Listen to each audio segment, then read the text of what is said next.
tentunya tujuan utamanya atau orientasi akhirnya adalah bagaimana kita memaksimalkan pelayanan kita, bakti kita kepada masyarakat kita untuk pelayanan bidang kesehatan di Kecamatan Bolo ini. Kemudian Bapak Ibu sekalian, untuk menghemat waktu, Lokmi bulanan kita pada hari ini kita lebih fokuskan kepada diskusi dan curah pendapat tentang evaluasi dari masing-masing bagian yang ada kaitan dengan maksimalitas program dan kegiatan maupun layanan yang kita berikan kepada masyarakat kita, sehingga di 2023 nanti apa yang menjadi kendala dan hambatan yang kita temukan di 2022 ini bisa kita hilangkan atau bisa kita minimalisir. Kemudian hal lain juga yang mungkin nanti kami permaklumkan bahwa pada hari Sabtu tanggal 24 Desember 2022 ini sudah difinalisasi akan ada kunjungan Ibu Gubernur dalam rangka silaturahmi dengan tim Posyandu yang akan dilaksanakan di Posyandu Desa Bontokampe. Untuk itu sesuai dengan arahan daripada tim teknis dari Dinas Kesehatan tadi, dianjurkan kepada terutama tim Posyandunya agar memaksimalkan kaitan dengan data-data dan alur yang sesungguhnya yang ditekankan kepada tim Posyandu untuk melaksanakan kegiatannya. Yang lebih fokus lagi mohon dihafal ya, jangan sampai tidak bisa menjawab. Seandainya nanti misalnya bidan desa ditanya berapa sasaran ibu hamil di sini di Posyandu ini, tahu nggak kadernya, sasarannya, bidan desanya tahu nggak, terus sasaran ibu hamil itu sudah diapakan saja, berapa target, berapa cakupannya, apa yang menjadi hambatan pelaksanaan pelayanan ibu hamil. Begitu juga dengan untuk pelayanan ibu bersalin dan juga terhadap bayi balita kita, tentunya sesuai dengan yang ada di kohornya. Kembali lagi ke kohor. Jadi kalau kita sudah terbiasa, sudah di luar daripada sudah betul-betul dihafal apa yang menjadi isi daripada kohor, maka kita tidak ada akan kesulitan pada saat kita ditanya ataupun diputar-putar bagaimanapun, kita tetap akan bisa memberikan respon yang positif karena memang itu yang kita kerjakan. Kemudian hal lain juga yang akan kami permaklumkan pada kesempatan ini yaitu per 2023 Januari kita sudah akan mulai memberlakukan Perda baru, yaitu Perda nomor 1 tahun 2022 atas untuk perubahan dari Perda nomor 5 tahun 2011 tentang tarif layanan atau untuk tarif layanan pasien umum. Jadi mungkin sedikit perkenalan, kami bacakan beberapa perubahan tarif yang ada di puskesmas, terutama mulai dari UKM, mulai dari rawat jalan di puskesmas maupun di pustu maupun polindes. Jadi untuk layanan tarif ini, retribusi ini sedang kami kembangkan untuk menjadi dokumen yang menjadi satu kesatuan pada saat kami penyusunan perencanaan anggaran BLUD tahun 2023. Jadi hal yang menjadi hal baru yang kita dapatkan di Perda ini adalah adanya pelayanan pengembangan sumber daya manusia pendidikan medis. Selama ini kan kita yang praktek-praktek itu tidak ada panduan bagaimana menghitung layanan tarif untuk praktek. Terutama mungkin ini teman-teman kita di perawat, Umi Ati dan Dema. Untuk praktek keperawatan per orang per hari itu untuk S1 10.000, untuk D4 10.000, D3 8.000, SMK 6.000. Kemudian untuk ujian per orang per hari itu S1 40.000, D4 40, D3 35, SMK 30. Kemudian untuk paramedis maupun untuk paramedis non keperawatan praktek per orang per hari itu S1 10, D4 10, D3. Kemudian untuk penelitian S3 200.000, S2 150, S1 100, D4 100 dan D3 75. Kemudian untuk pengambilan data MR per rese per status S3 2.000, S2 1.500, S1 1.500, D4 1.500, D3 1.500, instansi atau lembaga 5.000. Kemudian untuk lain-lain yaitu studi banding per orang per hari. Untuk yang studi banding ke kita, makanya Ndaiki harus berlomba-lomba membuat inovasi agar orang mau datang belajar ke Ndai di puskesmas. Jadi kalaupun ada inovasi ataupun hal-hal yang positif yang kita punyai, itu akan menjadi sumber daya bagi kita untuk menjadi sumber pendapatan bagi BLUD kita, puskesmas. Jadi untuk studi banding per orang per hari itu 50.000. Kemudian job training magang per orang per hari 20.000. Kemudian sertifikat atau surat keterangan per orang itu 15.000. Ini menjadi catatan kita.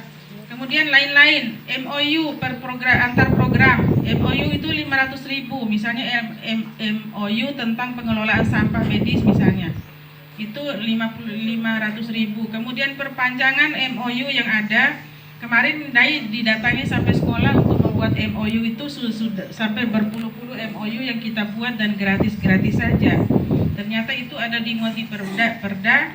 Untuk MOU perpanjangan MOU itu 300.000, lebih untuk yang kurang dari 3 tahun, lebih dari 3 tahun 400.000. Kemudian aula, Batir Loa sembarang untuk mengundang orang untuk datang pertemuan di aula sekarang, tetap harus ada permakluman karena sewa aula per hari itu 300.000. Kemudian untuk sewa LCD atau proyektor 100.000. Itu layanan tarif berdasarkan Perda. Layanan Ndai puskesmas ke. Ini akan jadi pendapatan. Alangkah bagusnya kalau ini kita bisa maksimalkan dan kita betul-betul disiplin melaksanakan ini demi kebersamaan kita puskesmas. Kemudian komponen layanan tarif puskesmas. Untuk tarif rawat jalan di puskesmas 10.000, di pustu 5.000, di puskel 5.000, poskesdes 5.000, kemudian tarif rawat inap 80.000 per hari. Kemudian tarif penunjang diagnostik darah rutin 25, kencing atau urin 20, kotoran atau fesis 20, tes kehamilan 15, golda 25, golongan gula darah 20, DDL 20, kemudian HBsAg 25, WIDA 25, kolesterol 25, BTA 25, asam urat 20, RDT dengue 75, SGOT SGPT masing-masing 40.000, HB 20, kemudian pemeriksaan skin smear untuk kusta 50.000, kemudian sipilis 70 dan pemeriksaan HIV/AIDS 100.000. Kemudian untuk tindakan medik dan terapi, untuk persalinan tindakan medik dan terapi, yang pertama persalinan normal 700, persalinan dengan penyulit 950, pemeriksaan IVA atau deteksi dini kanker rahim 25.000, kuret 700.000, dan pemeriksaan sairoterapi, terapi bagi pasien IVA positif itu 150.000. Kemudian tindakan medik untuk IGD nih, Avia. Penjahitan luka kurang dari 10 jahitan, luka ringan 30.000. Luka sedang 10 sampai kurang dari 30 jahitan 50.000. Luka berat yang di atas 30 kali jahitan 100.000. Kemudian untuk insisi abses 30.000, sirkum 100.000, ekstirpasi tumor superfasial 150.000, pembersihan serumen 50.000. Jadi Batir Loa langsung tarik sendiri masuk di kantong ke. Sudah ada perdanya dan ini demi keuntungan bersama untuk pendapatan BLUD. Kemudian tindik telinga. Tema yang biasa tindik telinga mungkin di KIA ini menjadi tindakan di IGD. Tindik telinga 20.000.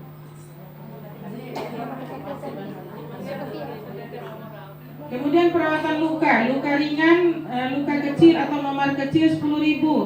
Luka sedang, luka besar yang tidak menyebabkan cacat, itu yang dimaksud luka sedang, dan tidak mengancam jiwa, yaitu 20.000.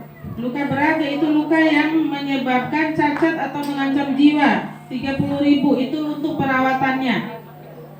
Kemudian terapi inhalasi pernapasan nebu 30.000.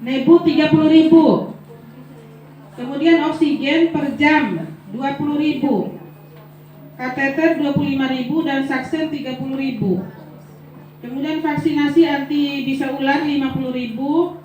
Untuk perawatan gigi, tumpatan sementara 40, tumpahan permanen 70, pembersihan karang gigi 100.000, insisi abses 50, pencabutan gigi dengan klor etil 30.000, pencabutan gigi dengan injeksi 70, pencabutan gigi M3 dengan komplikasi 100.000. Kemudian untuk visum luka 50.000. Sedangkan untuk visum dengan pemeriksaan diagnostik 100.000. Jadi lainnya pukul rata 50.000. Kemudian untuk pelayanan kesehatan lain, untuk keperluan sekolah, misal pemeriksaan pengujian kesehatan. Untuk keperluan sekolah 10.000, keperluan bekerja 30, untuk mata 10.000 dan pemeriksaan buta warna 20.000. Kemudian untuk dari puskesdes ke puskesmas, jasa kendaraan 40.000. Jasa pendamping 40, jasa supir 50, kemudian BBM-nya 7.500 per kilometer. Dari puskesmas ke rumah sakit umum Bima, jasa kendaraan 50, jasa pendamping 70, jasa supir untuk yang kurang dari 25 kilo 75, untuk yang lebih dari antara 26 sampai kurang dari 50 kilo 100.000, kemudian yang lebih dari 51 kilo jasa pendampingnya 200. Kemudian BBM-nya kalau beda BBM-nya, untuk ini 5.000. Yang tadi yang di atas itu 7.500. Kemudian pemeriksaan calon jemaah haji, tarif rawat jalannya 10.000. Pemeriksaan labnya 200.000 paket.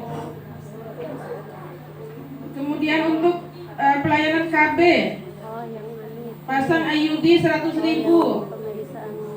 Pencabutan 100.000, pasang dengan cabut masing-masing 100.000. Pasang implan dan cabut implan masing-masing 100.000. Kemudian suntik 25.000. Kemudian penanganan efek samping komplikasi IUD 50.000. Kemudian ada pun tarif di UGD atau IGD, tarif tindakan sesuai dengan tindakan tarif medik dan terapi. Jadi disesuaikan dengan alun caur akarawikai sesuai dengan yang dibacakan tadi. Kemudian dan juga untuk rawat inapnya, kalau IGD misalnya ada rawat inapnya disesuaikan dengan tarif rawat inap. Berarti kalau di IGD dia inap 1 hari, pembayaran 1 hari seperti biasa. Kemudian permakluman bahwa di AUKI dari PT retribusi ini. Jadi Perda sudah mengatur bahwa 50% itu keseluruhan penerimaan puskesmas, pembantu, kesling dan biaya pelayanan baik dari jasa maupun jasa pelayanan akan diberikan kepada puskesmas pembantu dan pusling. Jadi ini akan menjadi bantuan operasional bagi pelayanan BLUD. 50%-nya tetap yang akan kembali ke kita, 50%-nya akan tetap disetor ke kas daerah. Jadi sekarang permakluman selama akhir motos setoran lain tetap segitu yang akan dibayarkan, dan itu pun secuil. Mudah-mudahan angin baik bagi BLUD lain. Pendapatan ini kalau bisa didisiplinkan untuk betul-betul dilaksanakan dan secara adil direalisasikan. Jadi jangan sampai ada bendahara di masing-masing bagian. Untuk ke depan kita akan menetapkan harus ada standby bendahara di luar jam kerja, sehingga untuk setiap pembayaran ini semuanya dibayarkan ke kasir. Itu mungkin yang perlu kita disiplinkan dan kita permaklumkan untuk penetapan tarif layanan yang terbaru ini. Mungkin itu saja, terima kasih. Billahi taufiq wal hidayah. Assalamualaikum warahmatullahi wabarakatuh.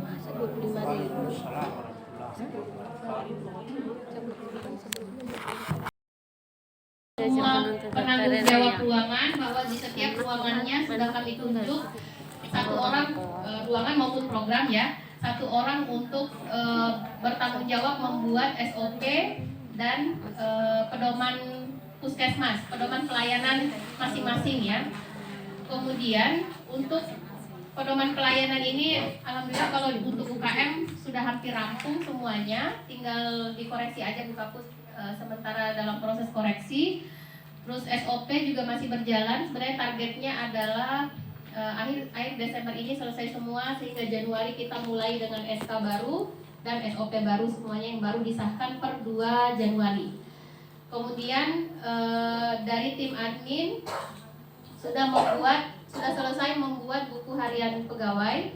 Jadi selain ada sidik jari, kemudian ada apel pagi, kita juga nanti akan dibagikan. Mungkin ini berlakunya per 2 Januari juga ya Bu Kapus ya. Buku harian pegawai. Iya. Buku harian pegawainya ini nanti ini kan per pangkat, per golongan, per profesi. Jadi akan kita simulasikan dulu mulai minggu depan, hari Senin. Akan kita simulasikan pemakaiannya. Jadi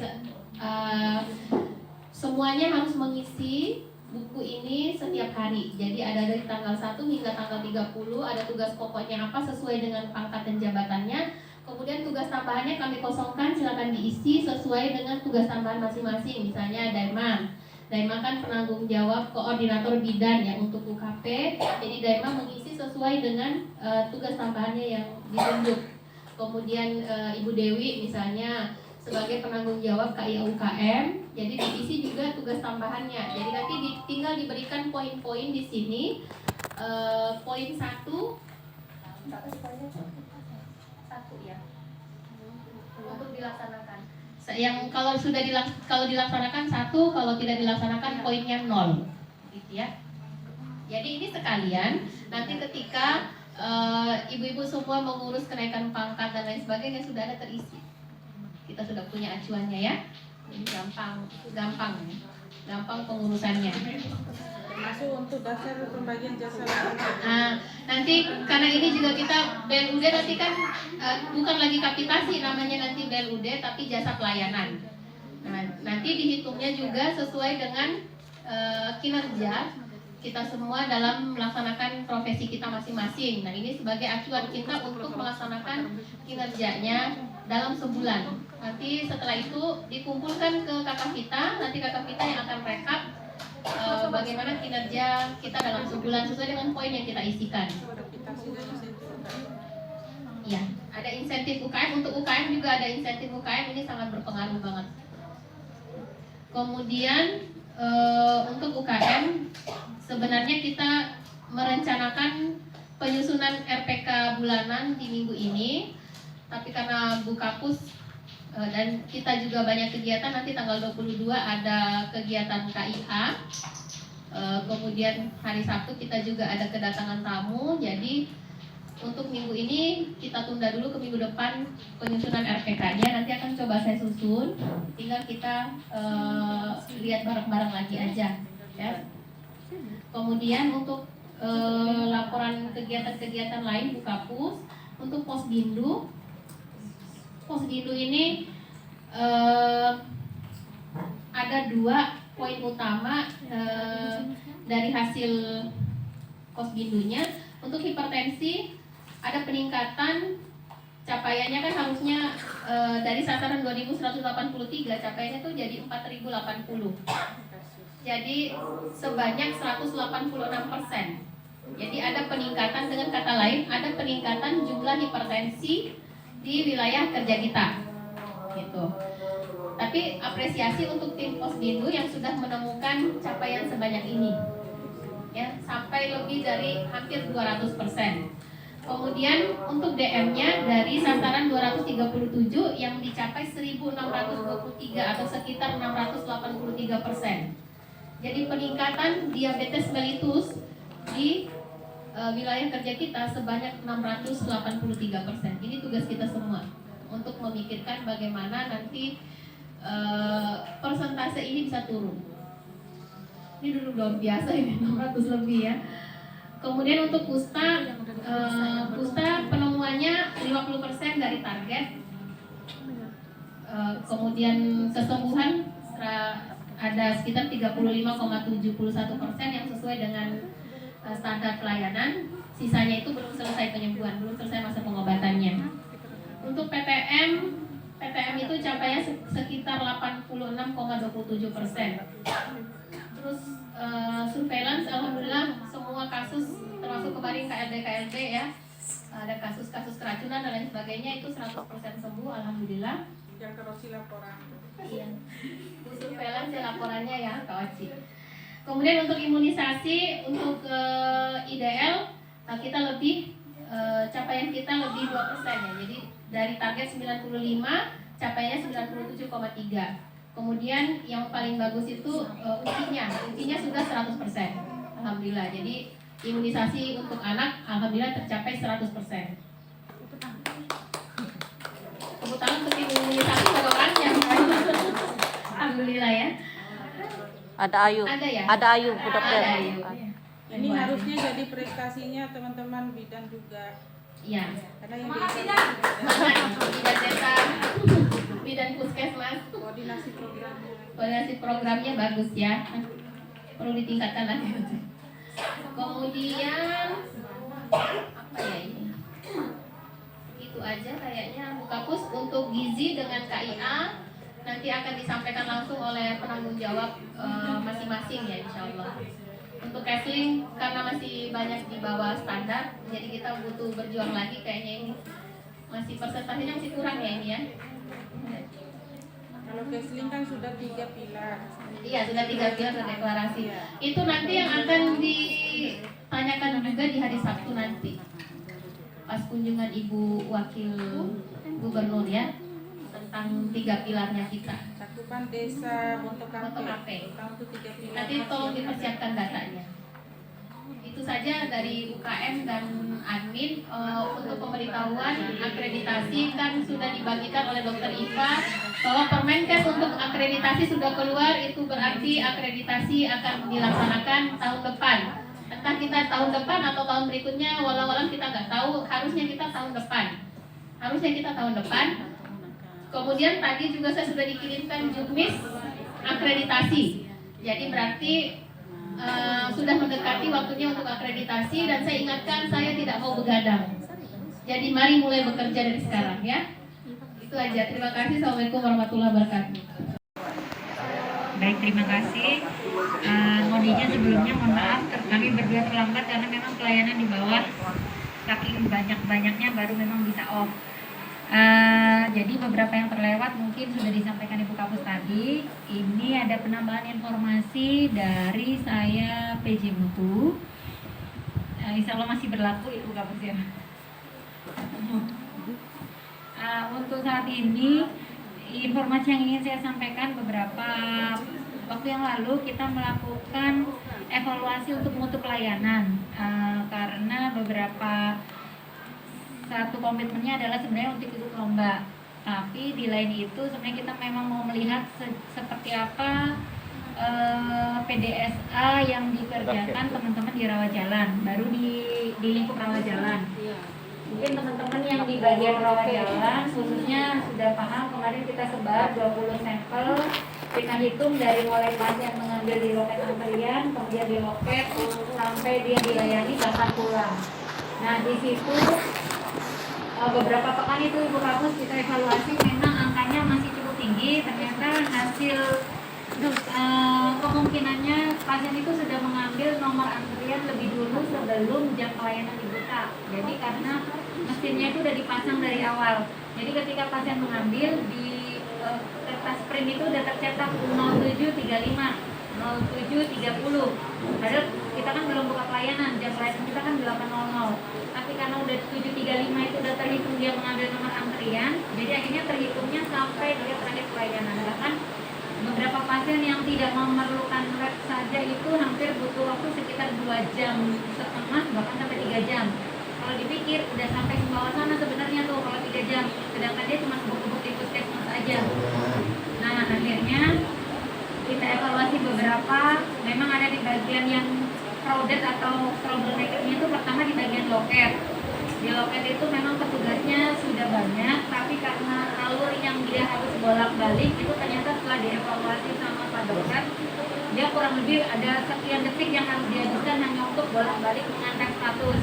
Akhirnya udah diputuskan jalan keluarnya adalah menjebol salah satu bagian dinding supaya akses rekam medik dari loket ke rekam medik itu lebih cepat.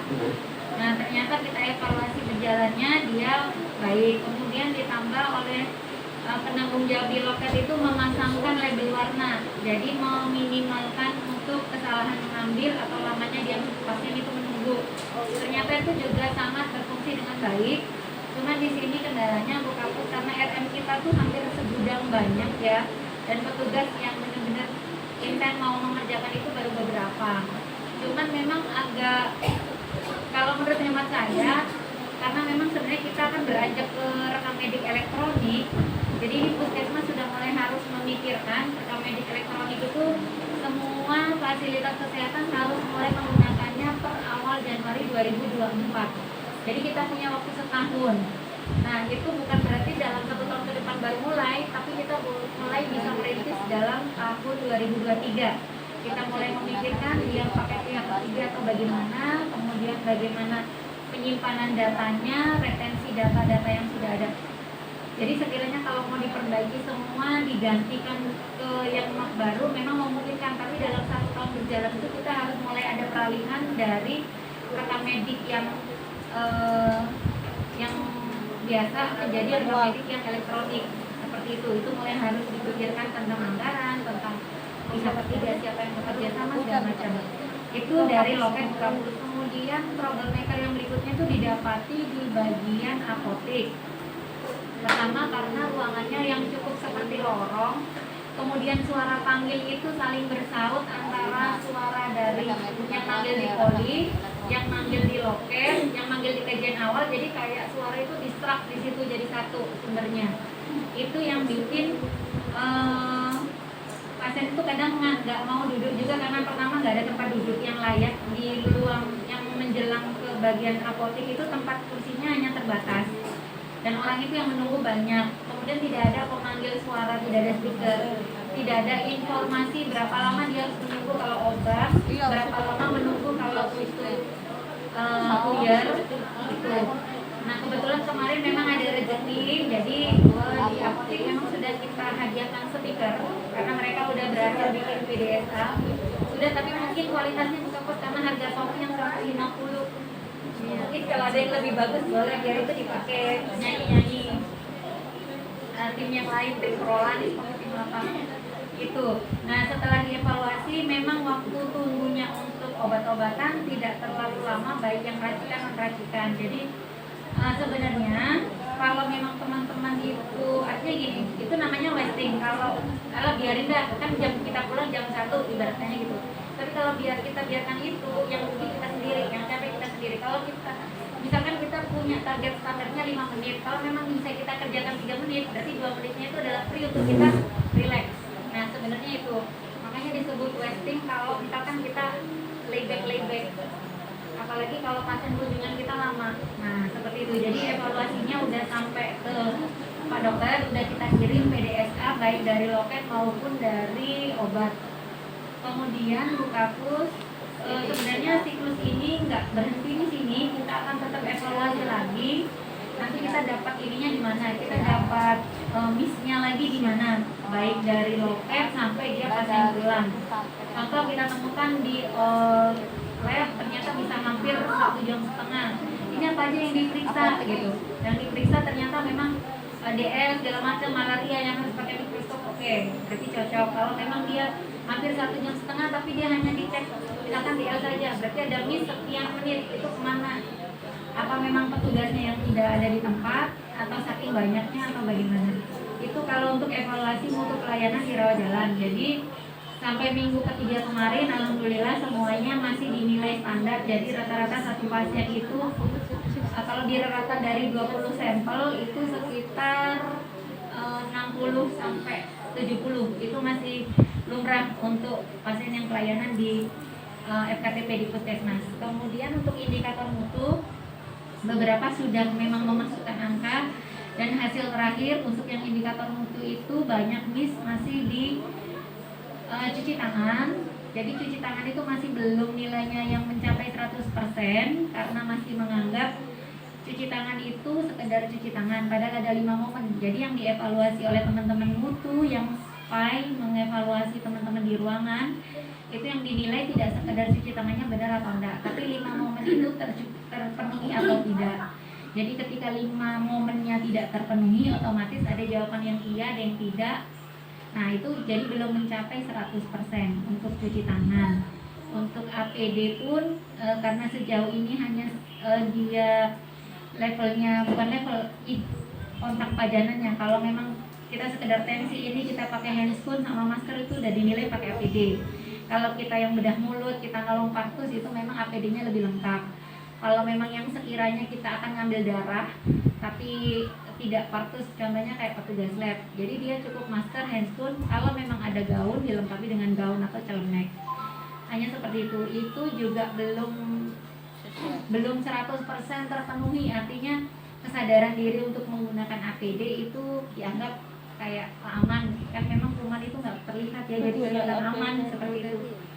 Itu kemudian untuk indikator yang lain, ANC sedang blended sama Ibu Nis sama teman-teman bidan desa yang masukkan di EcoHort. Kemudian untuk TB kendalanya di Abayadi udah coba masukin, tapi ternyata setelah semuanya di checklist ya sampai hari terakhir sembuh, itu masih 0 poinnya, itu masih PR. Itu belum tahu karena ditanyakan ke dinas juga, dinas itu enggak tahu karena itu aplikasinya oleh pusat di kampus. Jadi mungkin kalaupun bertanya mungkin lewat pusat, lewat email di aplikasinya. Kemudian yang kepuasan pelanggan ini teman-teman dari kepuasan Asmi dan kawan-kawan sudah mulai mengisi. Jadi untuk UNM sebenarnya sampai bulan ini aman, tapi bulan yang kemarin bolong-bolong kita sudah pernah tanya ke Pak Dokter. Itu kan kita memang nggak kerja di Pak Dokter, bulan-bulan yang dari mulai kita setelah sosialisasi itu baiknya bagaimana. Tapi saran Pak Dokter dia sebaiknya diisi. Gimana kalau Dokter Ivan nanya, gimana kalau puskesmas lain, kalau Dokter Ivan nanya gimana ngisinya, maksudnya apakah kita isi bohong atau bagaimana, karena kan udah lewat waktu berjalannya. Nah tapi kata Pak Dokter sebaiknya diisi aja. Jadi itu yang baru akan kita tambahkan untuk bulan-bulan yang kosong. Kemudian kasus untuk yang berikutnya ini masukan mungkin ya, kotak saran kemarin sudah terpasang, saya bilang sudah alhamdulillah sudah terpasang kertas, sudah terpasang ballpoint, tapi ada yang mengevaluasi sebenarnya ini iya untuk kotak saran yang ada di apotek tanggung jawab sebenarnya di bagian administrasi ya, di bawah naungan TU. Nah itu kan ada tugasnya, mungkin bisa ditambahkan box yang digital yang ada angka, jadi biar nggak nanti lupa kunci hilang kemana, kan ada box yang ada angka, jadi kalau angka kan bisa diingat seperti itu. Kemudian bagaimana evaluasinya itu kayaknya belum pernah dengar setelah hingga terpasang nanti itu.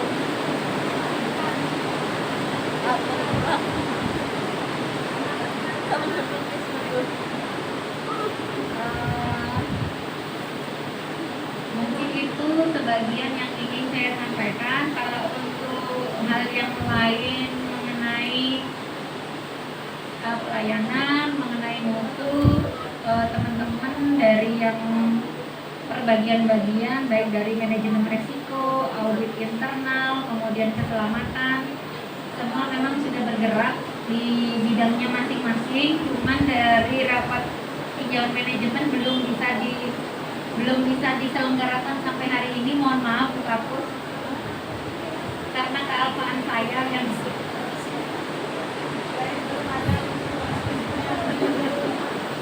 ya salah satunya. Semoga bisa diselenggarakan dalam waktu dekat atau paling tidak dalam bulan ini. Ya, dalam bulan ini. Semoga bisa diselenggarakan RTM. Ya, harus ada yang kampus. Ya. Boleh.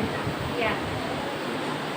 Mungkin seperti itu yang bisa saya sampaikan kurang lebihnya. Assalamualaikum warahmatullahi wabarakatuh.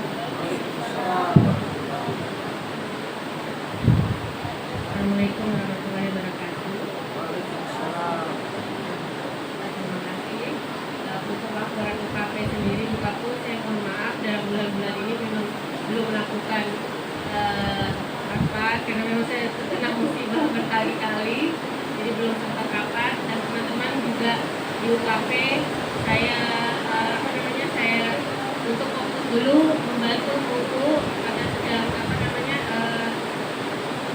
masa lomba juga ini. Jadi saya bilang sama teman-teman, oke, fokus dulu untuk membantu PD Foto untuk mengeluarkan PDSA ini. Dan sambil itu juga saya juga sama teman-teman sudah mengingatkan untuk memperbaiki atau menginventaris SOP yang ada di masing-masing ruangan. Kemarin juga sempat Dr. Rere singgung masalah pedoman di UKP. Mungkin nanti saya akan duduk dulu dengan Dr. Rere yang maksudnya gimana. Karena pedoman UKP itu sendiri kan kita menggunakan PPK. Itu ada di simpan nama Dr. Iva, masih ada. Panduan kliniknya yang punya puskesmas kita memang sudah punya. Ada.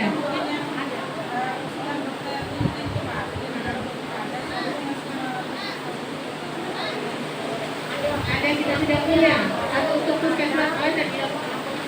Ya, saya bilang sama Dr. Rere, dari dulu kita tetap punya yang memang punya puskesmas. Itu disesuaikan penyakitnya sama yang ada di kita itu. Terus untuk PPK nasional pun kita punya sebagai panduannya maksudnya di situ. Jadi seperti itu ada simpan di ini ya, di rawat jalan tuh ada Bukapus. Atau mungkin nanti di admin mungkin sudah hilang ya Bukapus ya. Ya, tapi di Manado ada disimpan seperti itu. Jadi mungkin nanti ya seperti kata Dr. Rere mungkin akan ada perbaruan Permenkesnya mungkin seperti itu. Tapi kalau untuk pedoman PPK kalau di UKP memang sudah ada dari dulu seperti itu sih informasinya buat. Mungkin itu dari UKP mungkin ya mungkin saya akan mengadakan rapat mungkin Januari bulan depan atau akhir bulan ini mungkin. Ya mungkin itu aja UKP yang bisa saya sampaikan. Terima kasih. Ada yang lain yang mau disampaikan? Terus mengenai keluhan pasien, ada mungkin keluarga pasien setelah kami observasi selama ini memang ruangannya bagus, tapi karena ruangannya yang terbatas cuma 2 ruangan, jadi kami pisah ruangan anak dengan ruang dewasa. Jadi di sini ruang dewasa awalnya kami kasih pembatas ya untuk menjaga privasi daripada pasien dan keluarga. Tapi setelah kita lakukan evaluasi itu kurang nyaman karena kondisinya sumpek jadinya. Jadi sempit. Jadi kami buka kembali. Nah, masalahnya sekarang jadi privasi daripada pasien yang laki maupun perempuan sudah tidak terjaga lagi. Jadi pasien yang perempuan jadi mengeluh gabung dengan yang laki-laki kan jadi sudah tidak bisa, sebenarnya harus dipisah lagi. Ya.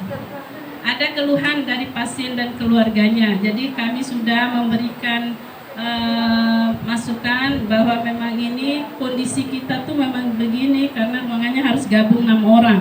6 orang pasien beserta dengan keluarganya lagi, ditambah dengan keluarganya lagi, jadi berapa kampung yang akan masuk di dalam satu ruangan yang sempit itu. Nah, mau kami batasi, rencananya mau kami pisah, yang laki-laki yang satu ruangan, yang perempuan, tapi gabung anak-anak. Jadi di sini lagi mungkin resiko terhadap anak. Jadi pasien anak nangis, rewel. Terus ada pasien dewasa yang muntah, yang jadi bercampur begitu kayaknya lebih resiko lagi ke infeksi nosokomianya. Jadi anak lebih resisten terhadap masuknya penyakit. Nah di sini mungkin minta solusinya bagaimana untuk solusi yang ini. Terus yang selanjutnya, yang kedua masalah ruangan kami memang kelihatan elit karena di dindingnya kaca. Tapi yang sebenarnya itu resiko panas. Ya dokter aja sudah kalau masuk di ruangan katanya panas banget, mana AC-nya tidak berfungsi. Ruang pasien. Jadi pasien yang awalnya panas 36 bisa 37,5 karena paparan kaca itu. Jadi bukannya kita menyembuhkan pasien di sini tapi menambah ya, Bu Dokter ya. Menambah panas ya. Mungkin solusinya bisa dibuatkan tirai bambu. Kalau untuk kalau menurut saya untuk nempel stiker itu tidak berpengaruh. Ya, Karena kayak serap horden ya. juga sudah ada, Serap jadi panas. tidak ada pengaruhnya kecuali dari luar kita tahan pakai tirai bambu. Usulan aja Bu Kapus, kalau memang anggarannya belum ada ya nggak apa-apa. Ya bersabar. Terus ini untuk yang ketiga untuk ruang WC-nya. WC rata-rata mungkin masyarakat Bolo belum paham betul pemakaian WC itu, jadi cepat tersumbat atau apa, di dalam ruangannya bau atau memang saluran pembuangan itu kecil. Iya, rata-rata yang lebih banyak keluhan tuh WC dewasa. Iya, kamar anak-anak nih. Iya, yang anak-anak malah lebih bagus. Iya. Iya. WC di ruang jaga juga itu kayak bau Ya, mungkin untuk masalah administrasi lagi, masalah yang selama ini kami dapati untuk pengecekan kartu BPJS itu. Mungkin kami bisa disediakan laptop bekas lah atau apa kalau nggak ada yang baru. Iya, tahu pernah bekas wow peninggal mandakin. Ya, untuk pengecekan kartu karena kami setiap hari paginya ke RM. Kalau pakai HP mungkin bisa tapi lama dia lelet dia untuk Ya mungkin bisa disediakan. Syukur alhamdulillah kalau ada yang baru untuk komputernya. Iya. Ini untuk menunjang kinerja juga anggota di ruang rawat inap. Ya, terima kasih. Mungkin itu saja usulan dari kami di ruang rawat inap. Atas perhatiannya kami ucapkan terima kasih. Wassalamualaikum warahmatullahi wabarakatuh. UGD sebentar. Assalamualaikum warahmatullahi wabarakatuh. Ini usulan aja Bu Kapus untuk langsung untuk tirai yang di UGD itu kita mau rubah aja pakai yang plastik. Kalau pakai itu bisa kumannya banyak ya, nambah infeksi. Terus kita mau rubah lagi ke sana biar ada tempat jalan, Ada celah. untuk Jadi kalau itu sih enggak ada celahnya untuk kita jalan. Enggak, bukan bangun baru. Itu tirainya Tirainya biar ke sana lagi. Geser sedikit. Iya, geser sedikit. Saya minta sama Ros udah berapa bulan ya? Iya katanya Bu Kapus. Iya. Oh, telepon mati, iya.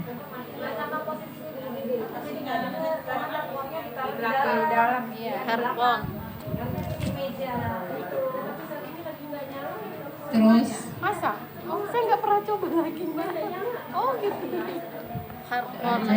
Terus yang satu lagi tadi itu kan ada perda untuk visum Bu Kapus ya. Selama ini kan ada visum KDRT itu Bu Kapus. Kita selama ini kita gratiskan untuk KDRT. Iya, KDRT dari dulu memang nggak ditarik. Iya.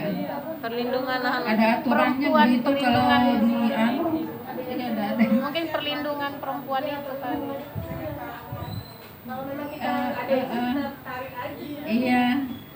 Nanti Kalau ditanyakan lagi. kita disuruh tarik, kita tarik aja kalau ada perdanya.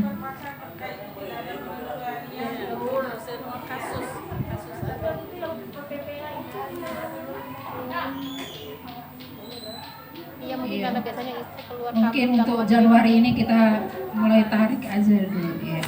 Itu aja mungkin dari UGD Bu Kapus. Makasih.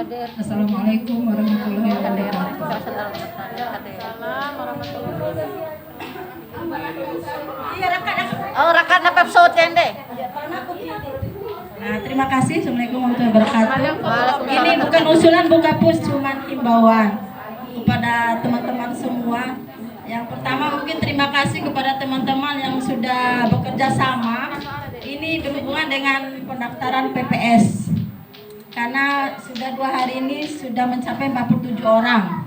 Kami mohon dan kami harapkan kepada teman-teman yang punya keluarga, bukan kami mau mempersulit, tolong lewat alur di loket, tapi selama ini sudah sesuai alur sih, tapi siapa tahu besok lusa tidak melalui alur. Karena kemarin waktu pendaftaran PPK, kami sempat di cross check, datang langsung ke PU Panwascam.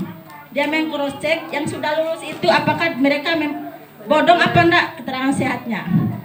Untung kami kemarin mencatat semua yang lewat BP, kami punya list namanya dan sesuai, alhamdulillah.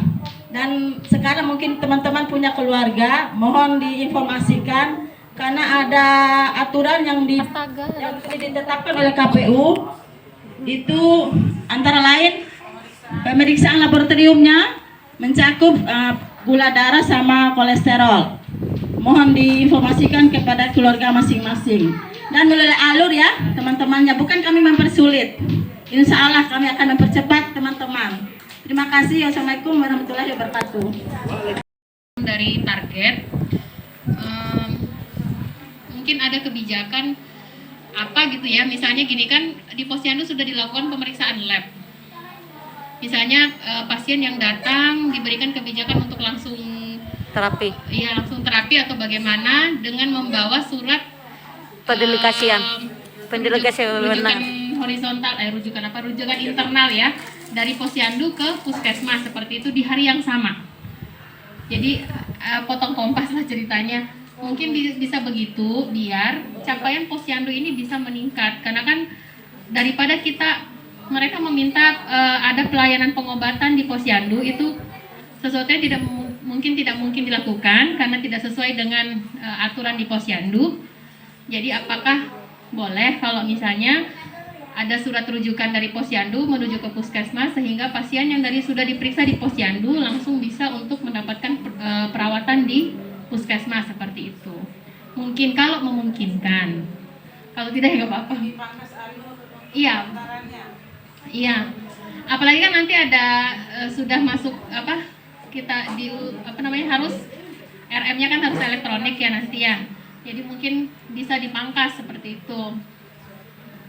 Ini usulan saya karena sempat terlintas. Tapi kalau untuk manual, kalau pasien hanya bawa 1 kertas, kita kan bingung nulis resepnya di mana. Kemudian tidak terbaca lagi untuk berikut-berikutnya, nggak ada dokumennya. Nah itu RM-nya, maksudnya ada jalan apa yang harus kita lakukan. Jadi karena gini Mbak Iva, capaian Posyandu ini selalu di bawah target kita, selalu di bawah target, tidak pernah bisa memenuhi itu karena permintaan mereka tuh ada pengobatan, sementara kita kan di Posyandu nggak bisa pengobatan begitu. Mungkin saya jelaskan sedikit kemarin yang dari Posyandu yang lansia rata-rata yang sudah melakukan pemeriksaan gula darah, kolesterol, mereka memang kesini, tapi kita tetap melalui alur Bu Dokter. Kemarin kita sudah daftarkan. Terus kalau di lapangan ditemukan gula darahnya pas pertama, di screening pertama itu misalnya di atas normal, kita edukasi dia seharusnya yang seraya kita puasakan dulu, besok datangkan lagi. Tapi hari itu mereka tetap dapat pengobatan. Memang selama ini begitu Bu Dokter. Tapi kita tetap melalui pendaftaran, dia di-input di situ kunjungan puskesmas lagi. Karena keluarga obat kan harus sesuai dengan pasien anak. Iya. Gimana lah? Maksudnya terus Iya. Semua yang dari Posyandu yang berhak mendapatkan pengobatan kita layani, tapi mereka tetap di loket. Kalau bisa itu kan Tapi dibantu dok, tapi dia nggak lama alurnya karena dia akan dibantu. Karena kayak Mika, tolong dia bawa nomor kunjungan apa, itu dibantuin. Jadi diambilin lewat belakang, jadi nggak banyak. Kan ada tensi sudah ada semua.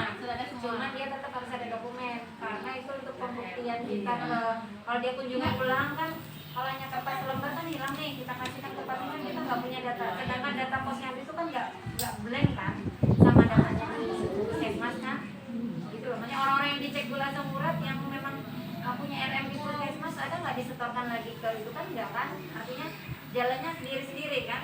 Posyandu yang ngecek gula di sendiri di bukunya, pas yang datang ke puskesmas sendiri di bukunya, jadi kan nggak blended kan. Nah itu maksud Mada tuh itu buka pos gimana biar bisa ini kegiatannya UKM dengan UKK kan harusnya kunjungan ke puskesmas dengan memaksimalkan UKM. nah kalau itu kan tidak sesuai dengan peraturan posyandu. Oh, jadi. Di posyandu kan tidak ada pengobatan. Oke, baik, sudah saya tangkap Bu Iva. Mungkin kita Bu Rere, mungkin saya bahas mulai dari belakang ya, mumpung hangat. Jadi tentang posyandu, sasaran posyandu yang masih cakupan partisipasi masyarakat yang masih rendah, angka kunjungan UKP yang masih tinggi, angka kesakitan terutama bayi balita yang masih tinggi. Menurut analisis saya, Bu Dokter bertiga, setelah saya coba pelajari kemarin dari kinerja teman-teman KIA, ternyata di KIA itu juga kan bedanya perawat dengan bidan itu, bidan mendapatkan kewenangan lebih dibanding perawat untuk melakukan pengobatan sederhana terhadap kasus-kasus tertentu. Kemarin saya sudah coba berdiskusi dan menyampaikan kepada teman-teman bidan, mungkin bisa diupayakan Bu Heni, karena teman-teman bidan itu di tupoksinya adalah fungsi pemantauan pertumbuhan dan perkembangan, di mana di situ ada bagian daripada SDIDTK dan MTBM MTBS-nya.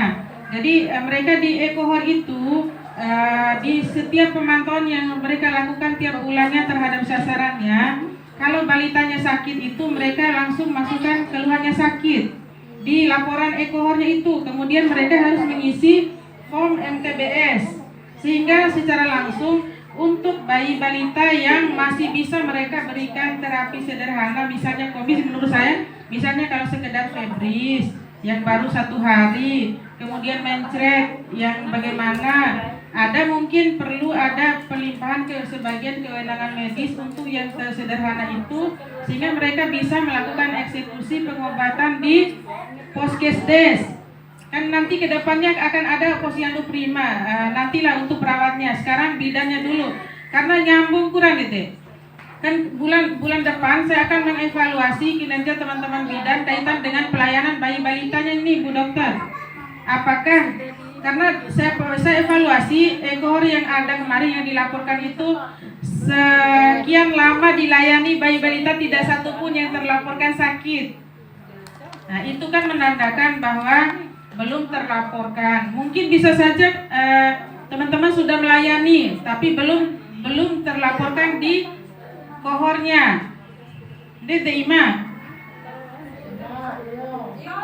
Aja bingung. Tadi kan guna pembinaan saya kemarin tuh, pada saat saya lihat register kohor bayi balita Menam kan standarnya kan bidan harus lakukan pemantauan terhadap semua sasaran bayi balita Menam di wilayah Menam.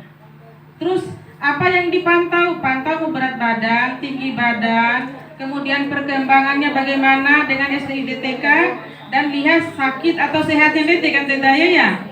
Kemudian kemarin yang Mada arahkan untuk ditindaklanjuti, siapkan form MTBS Menamu.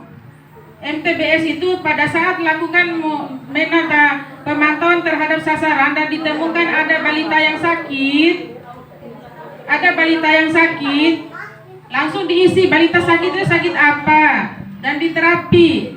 Nah, kedepannya rencana kebutuhan obat-obatan dan BMHP untuk pelayanan yang didelegasikan, dibolehkan oleh medis itu kita bolehkan untuk dianfra oleh bidan desa, dengan harapan lalu angka kunjungan bayi balita kewati harus main arah puskesmas, cukup diobati oleh bidan desa yang ditemukan ulu bidan desa pada saat mereka melakukan pemantauannya. Kan di mana? Berarti sekarang Aina biasakan ngantuk sekarang dibiasakan Aina rangena sasaran berkunjung atau mendatangi kita. Nah, bolehlah kita menunggu di Polindes, menunggu di posyandu, tapi dari semua register sasaran Menamu yang ada di wilayah Muka Mawati Mai Posyandu Mawati Lau Aka Polindes untuk dikontrol mau di bulan itu, kalian harus menelusuri bagaimanakah kabarnya mereka itu, adakah mereka itu sakit, adakah mereka sehat. Yang sakit langsung terapi menamo. Gak mungkin kalau usir tangani babidan desa dan ternyata sembuh mayalin ada puskesmas. Setidaknya dengan itu akan menekan angka kunjungan di UKP dan menekan angka kesakitan yang lebih parah wali. Karena lain dan dawi adik memang seharusnya begitu cara kerja Dai sebagai bidang di desa. Jadi tidak hanya fokus terhadap bumil dan bersalin saja, tapi dari dia dari loko inan sampai jadi balita itu masih menjadi tanggung jawabnya bidan yang dilaporkan di kohornya tiap bulan. Makanya dikohorkan laporan bulananmu terhadap sasaran yang sama kak. Lo akal sih kak. Nah gitu. Itu mungkin salah satu solusinya Bu Dokter. Dan mungkin ke depan juga Loala sekali-sekali karena para kegiatan bakso sekali-sekali kita turun nanti untuk adanya pengobatan atau bakti sosial di wilayah mana yang tinggi angka kesakitannya. Kemudian untuk kurangnya partisipasi masyarakat di Posyandu tidak hanya disebabkan karena mereka banyak datang ke puskesmas, tapi karena faktor kesadaran dari masyarakat, sehingga tindak lanjutnya adalah dengan lebih meningkatkan lagi fungsi advokasi kita ke lintas sektor, terutama desa dan para pemangku kepentingan.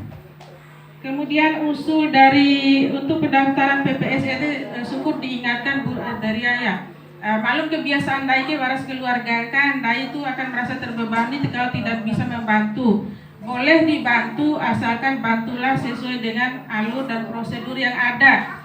Aitoi sekali-kali saya temukan ada yang menyalahgunakan kewenangan teman-teman medis Badan Kemoda tanpa melakukan pemeriksaan dan prosedur yang ada dan ternyata memberikan surat keterangan sehat Randawi Bandain.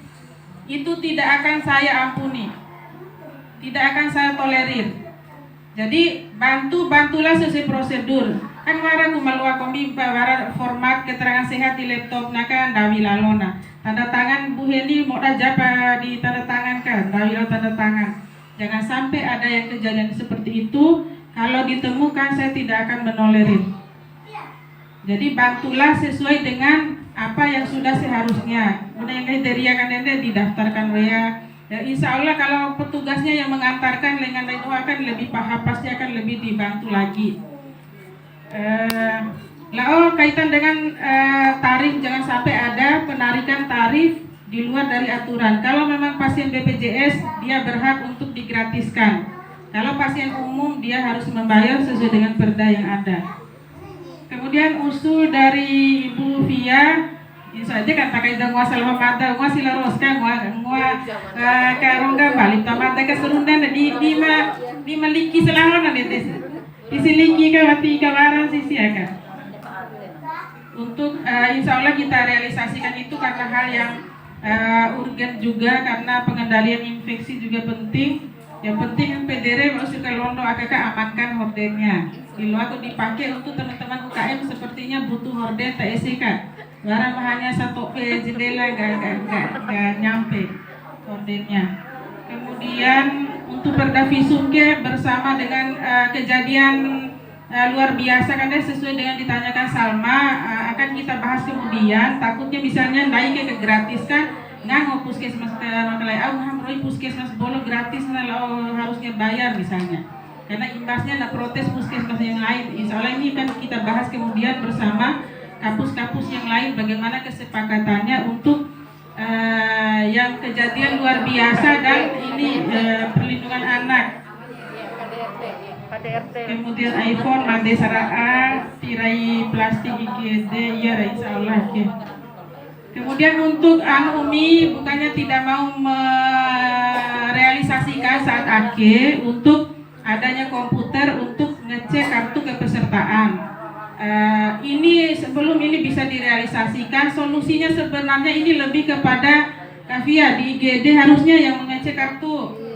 Barangkali di komputer dan jaringan di IGD itu tugas tupoksi daripada teman-teman IGD melengkapi kebutuhan administrasi pasien sebelum diturunkan ke rawat inap. Jadi cek NIK-nya di sana. Jadi aina kan maki wali umiati dodo rawat inap dimla cek NIK toga. Narahaku komputer DTPT.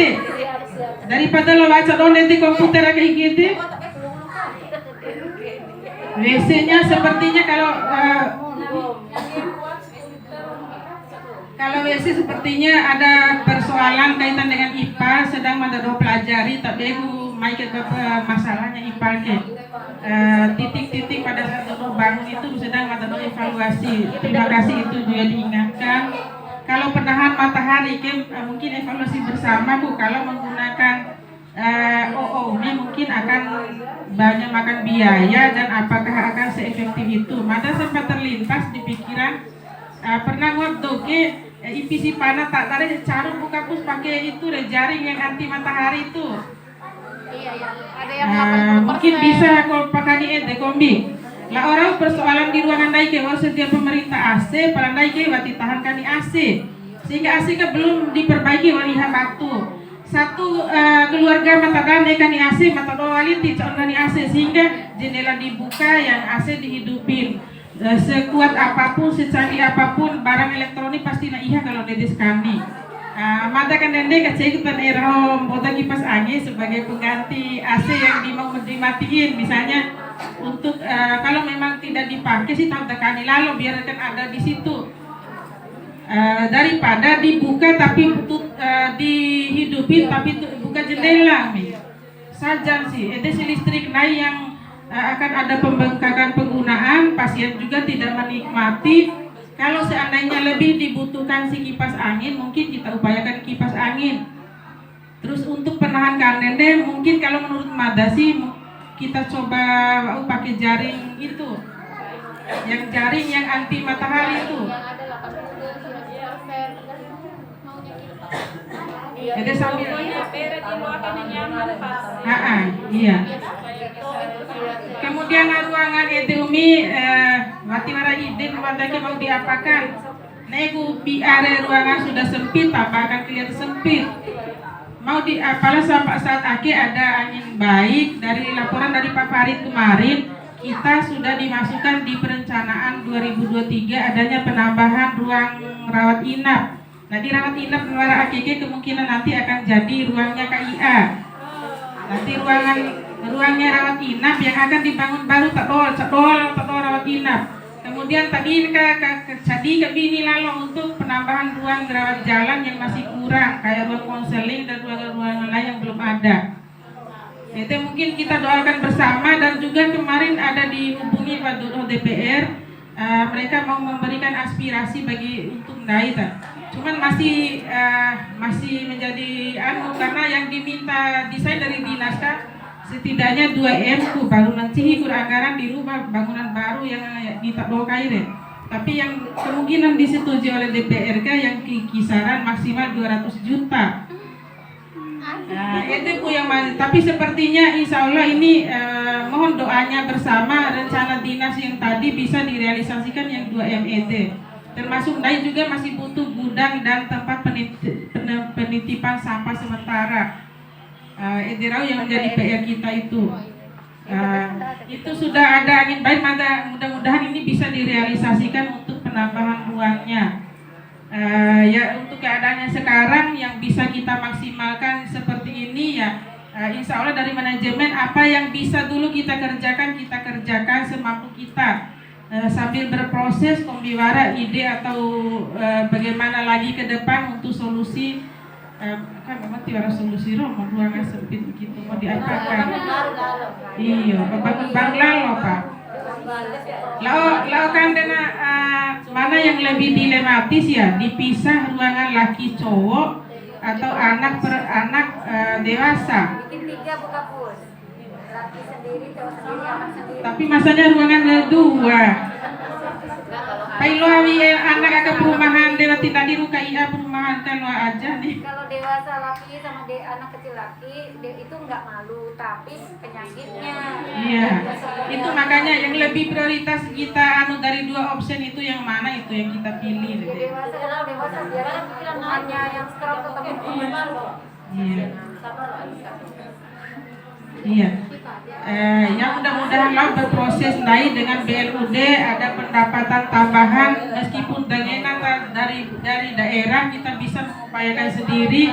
Karena secara bertahap kayak selokal demi selokal nanti. Insya Allah ini masukan yang akan tetap jadi pengingat bagi Matadoha untuk terus memperbaiki apa yang menjadi kebutuhan DAI. Mungkin itu saja. Terima kasih. Oh, masih ada Kecamatan Erzulia. Sedikit aja. Kemudian ada informasi dari Kabupaten Kapus bahwa MPAC akan datang bulan Januari. Jadi Butuh gudang. mau tanya gudangnya di mana? Gudang MPAC. Iya. Iya.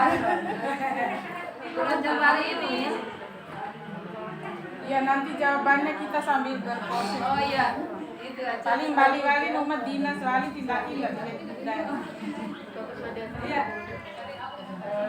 Yang masalah tadi yang pengisian RTBS di masing-masing Polindes mungkin juga Puskesmas. Kita kan memang masih punya PR itu yang pelatihan kemarin dalam karya. Jadi artinya sebenarnya kalau misalnya teman-teman bidan, teman-teman perawat yang sudah di Kalakarya itu sebenarnya pasien-pasien balita tuh nggak sampai ke dokter sebenarnya, nggak harus sampai ke dokter ini karena udah diatasi sama teman-teman ini untuk penyakit yang memang tidak berat misalnya ya. Dan pengobatannya pun sangat simpel kayak zinc, paracetamol, antibiotik penunjuk sudah ada dosis-dosisnya. Ya. Nah itu sebenarnya kalau saya mikir gini, walaupun saya juga pasien masih banyak, sebenarnya saya punya PR juga untuk Kalakarya itu. Ataukah bisa satu desa nanti maksudnya dijadwalkan ke puskesmas gitu. Tidak semua kan tidak boleh semua, tidak bersifat sosialisasi kalau dia. Jadi satu polis itu misalnya ada 3 orang gitu buka pus, misalnya hari apa nanti kita jadwalkan. Mereka mau puskesmas kita lakukan Kalakarya per masing-masing desa ini gitu maksudnya. Kayak OJT ya, kayak OJT training kan nggak mungkin.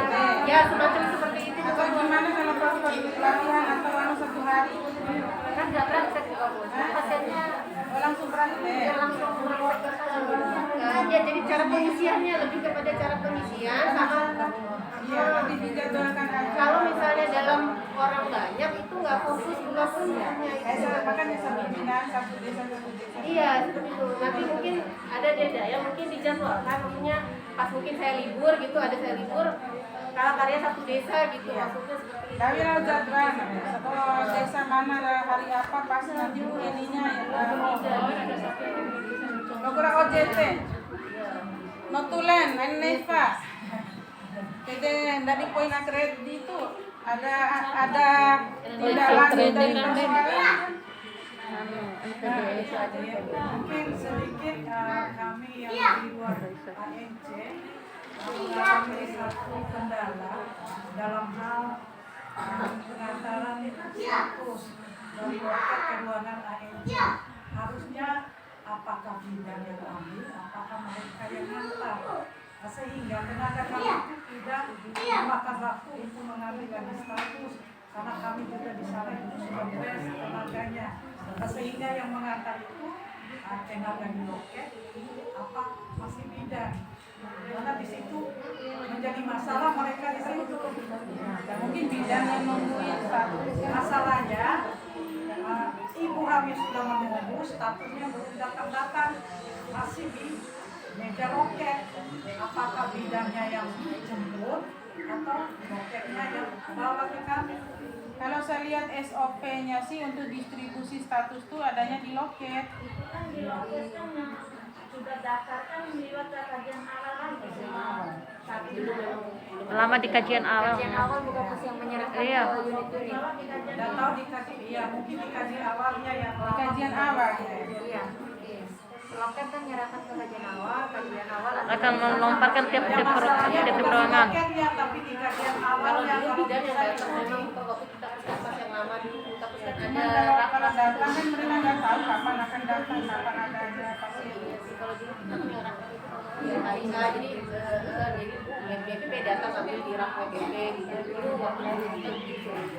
Kalau lihat alurnya sih seharusnya setelah dilakukan pemeriksaan di kajian awal, petugas terakhir yang memberikan pelayanan itu yang mengoper pasiennya ke sasaran berikutnya.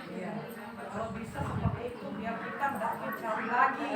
Rudi itu di loket atau di dia kan tidak mungkin dia kan tugasnya Umi kemarin setelah diskusi dengan Bu Heni, dia tugas tupoksinya itu distribusi dokumen. Jadi tidak terpaku hanya dokumen dari loket, termasuk dokumen dari meja kajian awal itu menjadi tugasnya Rudi. Makanya Aina Bei tugas maka Laila Rudika karena itu tupoksinya. Nah masjid lalu pakarawinka kalau disuruh yang lain. Yang lain kalau berhalangan konfirmasi supaya bisa diatur tugas Kak. Baik dari sasaran Umi wali WH kamu dan bisa Rudi pada ramai siapa yang di loket misalnya terpaksa Rudi yang harus distribusi status menggantikan tugas yang lain. Cuman ede padingwa ani di loket Umi. Jangan lagi Rudi Kak tupoksinya distribusi status. Baik dari loket maupun dari kajian awal. Pasien yang sudah dianu harus dia yang antar. Kemarin memang dia masih membantu mendaftar pasien. Makanya dia bilang kamu nggak boleh tugas lain selain diskusi. Ada caranya dan sebagainya. Itu pada diperbaiki nanti nih. Berapa di kantor? Rudi juga diingatkan tugas kamu ini. Iya toh. Yang kedua mungkin ini yang masalah Iya toh. Iya. Nanti kita pakai mikrofon yang berbeda. Terserah aku apa masuk semua sih tuh. aplikasi masing-masing sekian persen untuk teman-teman sukarela. Apakah nanti tidak lagi seperti itu? Nanti akan ada pembahasan kemudian karena tindak idulat kalau bahas dari perekrutan tenaga itu akan berkaitan dengan tapi setidaknya bayangannya